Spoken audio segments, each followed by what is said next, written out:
여러분들은 이제 사회복지사 1급 시험을 준비하고 계십니다. 지금까지 여러분들은 이론을 잘 준비하셨죠? 이론을 못해도 2번 이상은 반복을 하셔야 됩니다. 인간행동과 사회환경에서부터 사회복지 법제론까지 전반적인 내용을 쭉 한번 순서대로 가시기 바랍니다. 그런데 공통되는 요소가 있죠. 유사한 과목이 있습니다. 이러한 것들을 묶어서 하시면 더 도움이 될 건데요. 나눔 CPS에서 올리고 있는 동영상의 순서는 인간행동과 사회환경, 사회복지 실천론, 사회복지 실천 기술론, 지역사회복지론, 사회복지 법제론, 사회복지 정책론, 사회복지 행정론, 마지막으로 사회복지 조사론을 올리게 됩니다. 자, 이러한 순서는 그냥 정해진 게 아닙니다. 유사한 것끼리 묶여서 공부가 진행되면 훨씬 더 진도도 잘 나가고 여러분들이 이해하는데 도움을 많이 받을 수 있는 시너지 효과가 있기 때문입니다. 이러한 순서대로 한번 쭉 이론을 정리하시고 그 다음에 2번째 반복을 다시 하시면 됩니다. 첫 번째는 판서된 내용을 쓰는데 급급하고 잘 보지 못하는 경우가 많죠. 따라서 여러분들은 첫 번째 동영상을 들을 때는 열심히 쓰는 것에 치중하시는 게 좋습니다. 그 다음에 2번째 들을 때는 그 쓰는 것을 놓고 이제는 그 동영상에 이제 담당 교수가 이야기하는 것을 이해하는 차원에서 2번째 반복을 들어주시는 게 가장 좋습니다. 자, 이렇게 2번을 반복하고 나면 여러분들은 지금부터 단원별 문제풀이를 들어가는 순서가 됩니다. 단원별 문제풀이와 실전 모의고사 문제풀이를 구분해서 여러분들에게 동영상 강의로 제공해 드릴 겁니다. 단원별 문제풀이는 말 그대로 각 영역에 대해서 4회 분량으로 단원별이 정리되어 있습니다.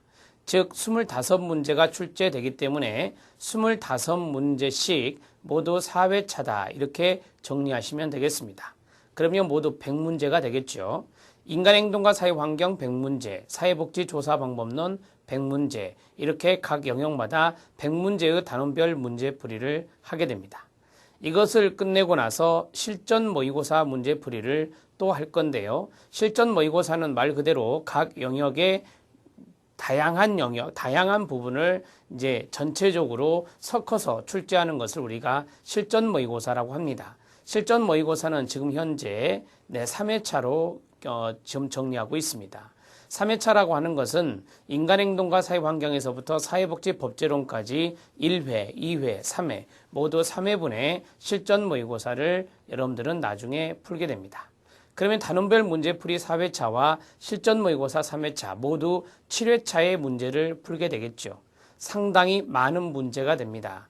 엄청난 문제가 되죠. 1400여 문제가 됩니다. 이 문제를 여러분들이 잘 풀어보고 또는 정리하면 좋은 결과가 있을 줄로 믿습니다. 단원별 문제는 여러분들이 이제 단원별 문제집을 놓고 수업을 들을 건데요. 기출 문제와 그 다음에 중요하게 거론되는 것을 예상 문제로 출제하는 것이 믹싱되어 있습니다. 퍼센트로 말해 드린다면은 기출문제, 이제까지의 기출문제를 한 30% 정도, 영역마다 약간 다르지만 30% 정도 출제가 되어 있고요. 나머지 70% 정도는 새로운 문제다 이렇게 볼 수 있겠습니다.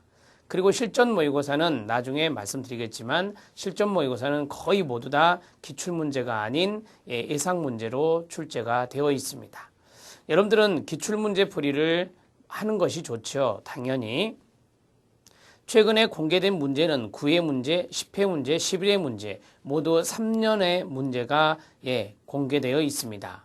이 3년 동안의 문제를 여러분들은 꼭 보셔야 됩니다. 3년 동안의 문제는 지금 나눔 CPS 기출문제 영상으로 제공되고 있습니다.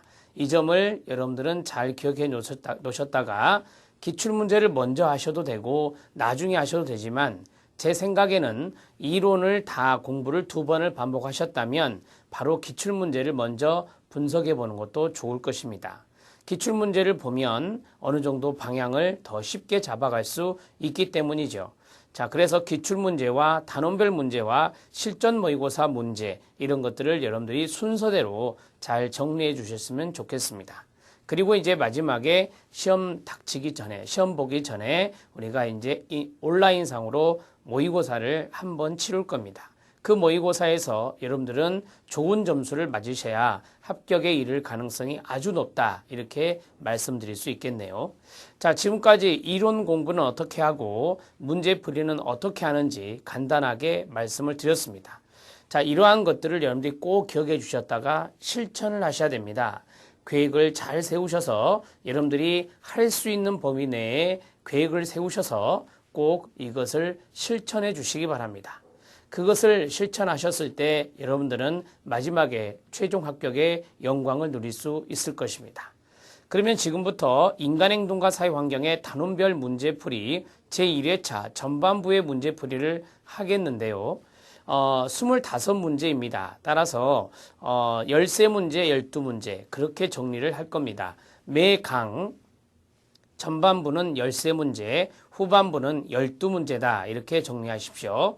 그리고 예전에 30문제였잖아요. 30문제 때는 15문제, 15문제 했는데 문제 문항수가 5문제가 줄어들기 때문에 13문제, 12문제 이렇게 끊어서 1강, 2강 이렇게 진행해 나갈 것입니다. 아셨죠? 그러면 지금부터 바로 인간행동과 사회환경의 첫 번째 단원별 문제풀이 인간 발달과 사회환경, 정신 역동이론에 대한 파트를 해보도록 하겠습니다.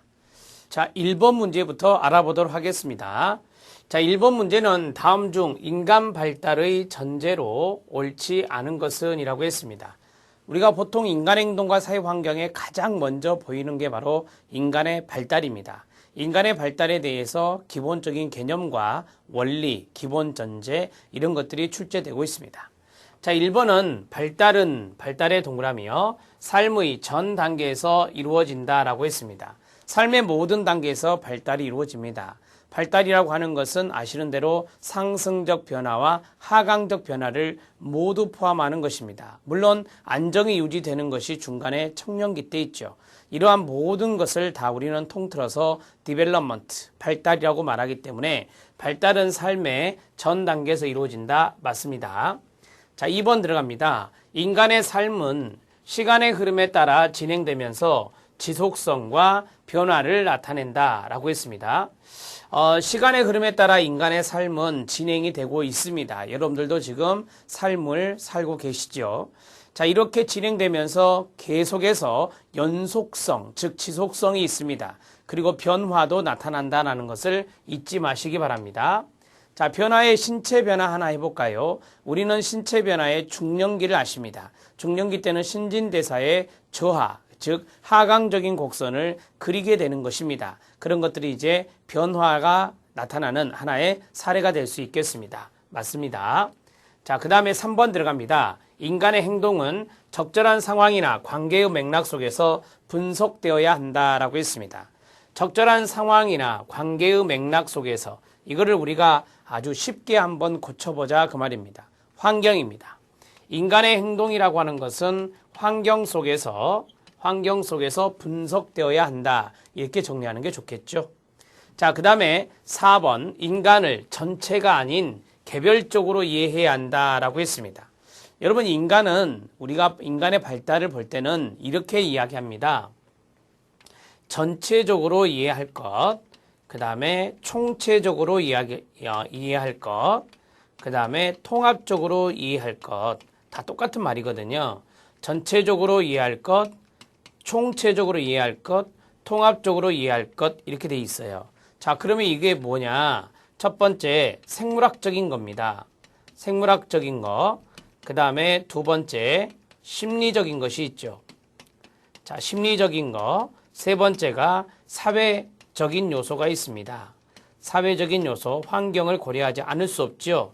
자, 이러한 부분들의 모든 것들을 다 이해해야 된다라고 하는 거예요. 따라서 개별적으로 이해해야 한다. 이런 내용은 잘못된 내용이다. 이렇게 정리할 수 있는 거고요.